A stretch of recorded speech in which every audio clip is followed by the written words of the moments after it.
Hola, saludos a todos. A lo largo de la historia, la humanidad ha padecido todo tipo de guerras que se han caracterizado por el uso de todo tipo de armas y de formas de acabar con el enemigo. Pero en los últimos 200 años, y sobre todo desde la primera década del pasado siglo, otra forma de guerra, tanto más eficaz que sus predecesoras, porque además busca otros objetivos, se viene desarrollando sin necesitar armas físicas que derramen sangre y muerte, porque esta vez el arma no apunta a tu cuerpo, sino a tu mente. Si bien la manipulación de masas a través de la mentira y la creación de falsedades existe desde casi los inicios de esta civilización, ya sea con religiones o manipulando la historia, la guerra contra tu mente se ha convertido en arma fundamental del actual sistema imperante, desde fuentes tan variadas como, por ejemplo, la Fabian Society, o la Escuela de Frankfurt, o el Instituto Tavistock, o las tesis freudianas, o ismos de todo tipo, ¿no? Con otra faceta o fuente determinante para forjar un tipo de sujeto al que ellos etiquetan como ciudadano, al cual moldean a su antojo porque la mayoría de los asuntos del comportamiento y del pensamiento popular son implantados científicamente día a día en la conciencia pública mediante bombardeos publicitarios. Por sintetizar, veamos antecedentes históricos sobre el manejo de la información para que una vez conocidos los principios básicos de cómo surgió históricamente nuestro sistema actual de control mediático, seamos más capaces de cuestionar cualquier noticia del día. En la obra Confíe en nosotros, somos expertos del año 2001, los autores Stauber y Rampton organizaron y ordenaron evidencias convincentes que describen la ciencia de la creación de la opinión pública en los Estados Unidos. Hallaron el origen de la influencia pública moderna a principios del siglo pasado, destacando el trabajo de personas como Edward Bernays, el padre de la manipulación mediática. De su propia e increíble crónica titulada Propaganda, descubrimos cómo el judío austríaco estadounidense Edward Bernays tomó las ideas de su famoso tío Sigmund Freud y las aplicó a la naciente ciencia de la persuasión de masas.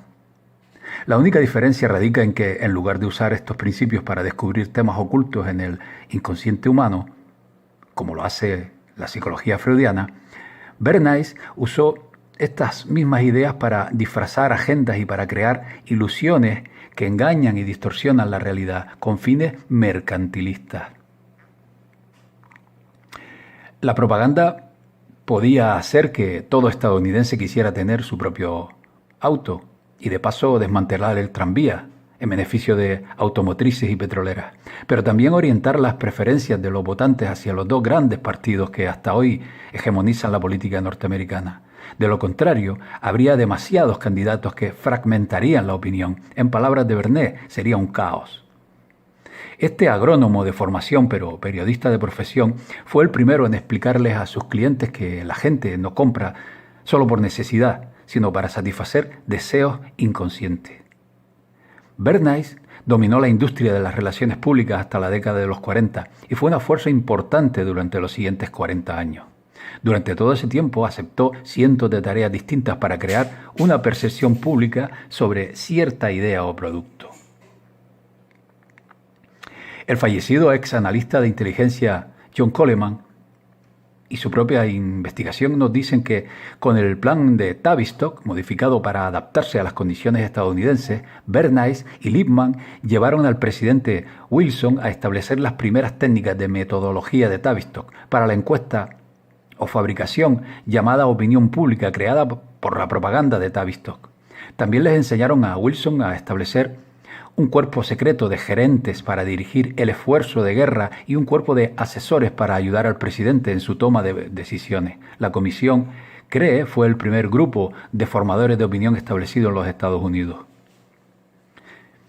Como un neófito en el Comité de Información Pública, uno de los primeros encargos de Bernays fue ayudar a venderle la Primera Guerra Mundial al público estadounidense, con la idea de hacer que el mundo sea seguro para la democracia.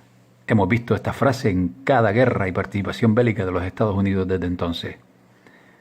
Algunos años más tarde, Bernays preparó un truco publicitario para popularizar la noción de que las mujeres fumaran cigarrillos.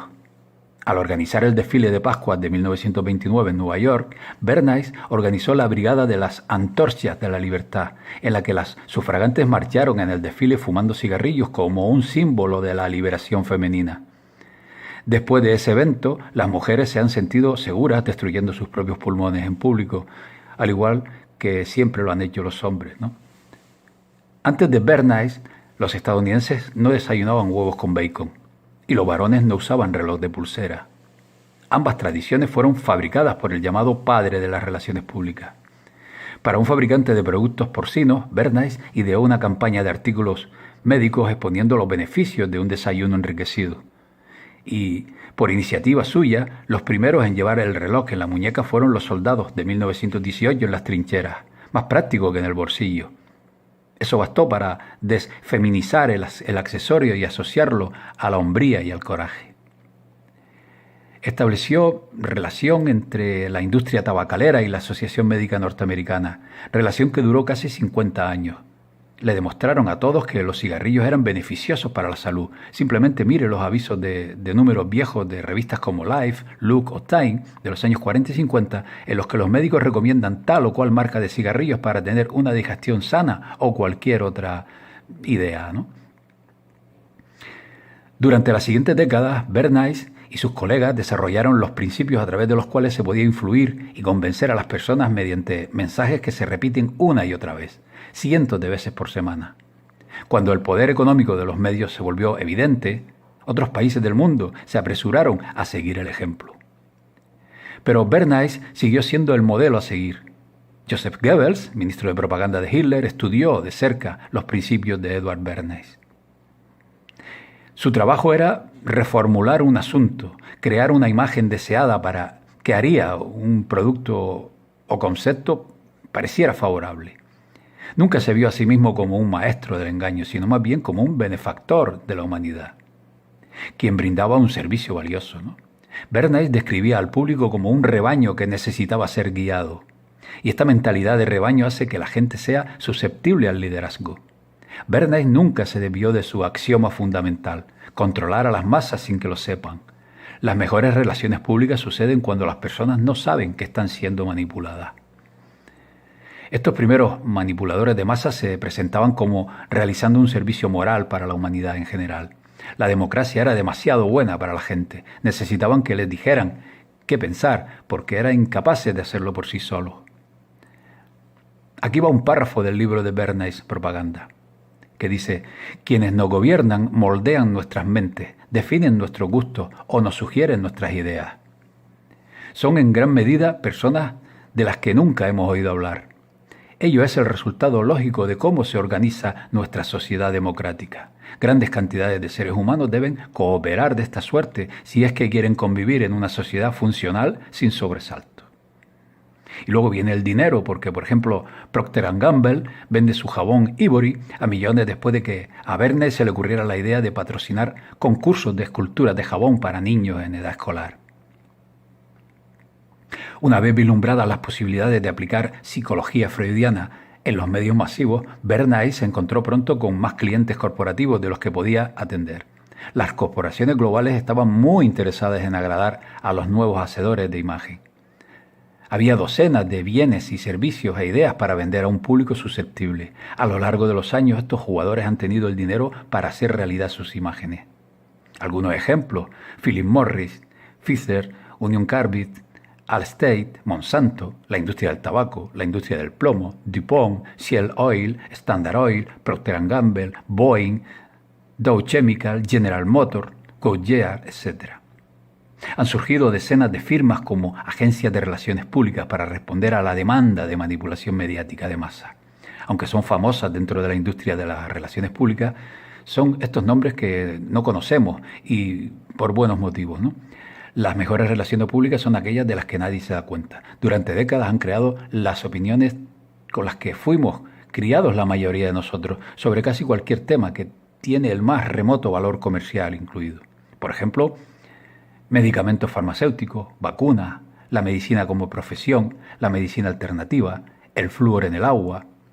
el cloro, los productos de limpieza para el hogar, el tabaco, la dioxina, el calentamiento global, la gasolina con plomo, la investigación y el tratamiento del cáncer, la contaminación de los océanos, los bosques y la madera, imágenes de famosos, incluido el control del daño, manejo de la crisis y desastre, alimentos genéticamente modificados, aspartame, aditivos en los alimentos, amalgamas dentales, etcétera, etcétera, etcétera. Bernays aprendió pronto que la manera más efectiva de crear credibilidad para un producto o imagen era mediante el apoyo de un tercero independiente. Por ejemplo, si General Motors dijera que el calentamiento global es un fraude creado por unos activistas ecologistas liberales, la gente sospecharía de los motivos de General Motors, porque la fortuna de esta empresa está basada en vender automóviles. Sin embargo, si un instituto de investigación independiente con un nombre muy creíble, como por ejemplo la Coalición del Clima Global, emitiera un informe científico que dice que el calentamiento global es realmente una ficción, la gente empezaría a confundirse y a tener dudas sobre el tema original. Así que eso es exactamente lo que hizo Bernays. Con una política inspirada genialmente, creó más institutos y fundaciones que los Rockefeller y los Carnegie juntos. Financiados silenciosamente por las industrias cuyos productos estaban siendo evaluados, estas agencias independientes de investigación elaborarían estudios científicos y material de prensa para crear cualquier imagen que los jefes quisieran. Tales grupos tienen nombres muy personales como son Fundación de la Investigación sobre la Temperatura, el Consejo Internacional de Información Alimentaria, Alerta al Consumidor, Coalición para el Avance de la Ciencia Confiable, Fundación para la Higiene del Aire, Federación de Salud Industrial, Instituto Manhattan, Centro de Calidad de Frutas y Verduras, Consejo de Investigación del Instituto del Tabaco, Instituto Cato, Consejo Norteamericano de Ciencia y Salud, Coalición Global Climática, Alianza para Alimentos Mejores, comunicados de prensa, enlatados, etc. Muchos de estos informes enlatados se leen como noticias y de hecho son moldeados para que parezcan noticias. Esto le ahorra a los periodistas el tener que investigar los temas, especialmente cuando se trata de asuntos sobre los que saben muy poco. Secciones enteras del comunicado, en el caso de noticias de televisión, del clip, pueden ser tomadas intactas, sin edición. Se les agrega el nombre del periodista o del diario o de la estación de televisión y voilà, noticias instantáneas, copiar y pegar, escritas por firmas de relaciones públicas corporativas. Sucede cada día, desde que en la década de los 20, Ivy Lee creó el concepto del comunicado de prensa. A veces hasta la mitad de las noticias que aparecen en un número de Wall Street Journal están basados solamente en tales comunicados de prensa. Este tipo de historias están mezcladas con historias investigadas legítimamente, a menos que haya hecho la investigación usted mismo. No hay forma de saber cuál es cuál. Así que cuando vemos que se cita una nueva investigación, deberíamos siempre sospechar primero que la fuente es otro grupo financiado por una industria. A medida que evolucionó la ciencia del control de masas, las firmas de relaciones públicas desarrollaron más lineamientos para ser copiados efectivamente. Estas son algunas de las joyas. Deshumanice al participante atacado, etiquetándolo e insultándolo. Utilice generalidades brillantes usando palabras emocionalmente positivas. Cuando oculte algo, no se exprese de manera simple. Ándese con rodeos para ganar tiempo. Distraiga. Obtenga apoyo de famosos, iglesias, deportistas, personas en la calle, cualquiera que no sea experto en el tema del que se está tratando. El engaño de la gente común. Nosotros los multimillonarios somos iguales que usted. Cuando minimice la infamia, no diga nada memorable. Cuando minimice la infamia, señale los beneficios de lo que acaba de suceder. Cuando minimice la infamia, evite temas morales. Guarde esta lista. Empieza a buscar estas técnicas. No es difícil. Mire el diario de hoy o el noticiero de la noche. Obsérvelo. Estos tipos saben lo que hacen. El director Adam Curtis, con The Century of the Shelf, analiza la influencia de Edward Bernays, el sobrino de Freud, que inventó el trabajo de relaciones públicas, antes llamado propaganda, y que utilizó los conocimientos psicoanalíticos de su tío sobre el inconsciente para crear, para las corporaciones y la CIA, métodos de control y dominio sobre las masas. Bernays le enseñó al sistema que, ligando los productos industriales a los deseos inconscientes de los individuos, se podía lograr que estos hicieran cosas que inicialmente no querían o no necesitaban. Por lo general, el individuo no piensa por sí solo, sino bajo programaciones inyectadas en la mente por el propio poder. Desde hacerles comer hace décadas huevos con bacon hasta provocar colas kilométricas para adquirir un determinado producto de dudosa necesidad, pasando por las modas, la cultura, los alimentos, las tendencias políticas, el modelo prusiano imperante en la educación, todo a conveniencia de este sistema. Ya va siendo hora de pensar por nosotros mismos y aprender a discernir, a ser cautelosos ante el bombardeo mediático que por estos tiempos se dedica a reescribir lo ya reescrito, para construir una posverdad como pensamiento popular que la élite nos prepara para las próximas generaciones. Pues bien, esto es todo. Hasta la próxima. Saludos a todos.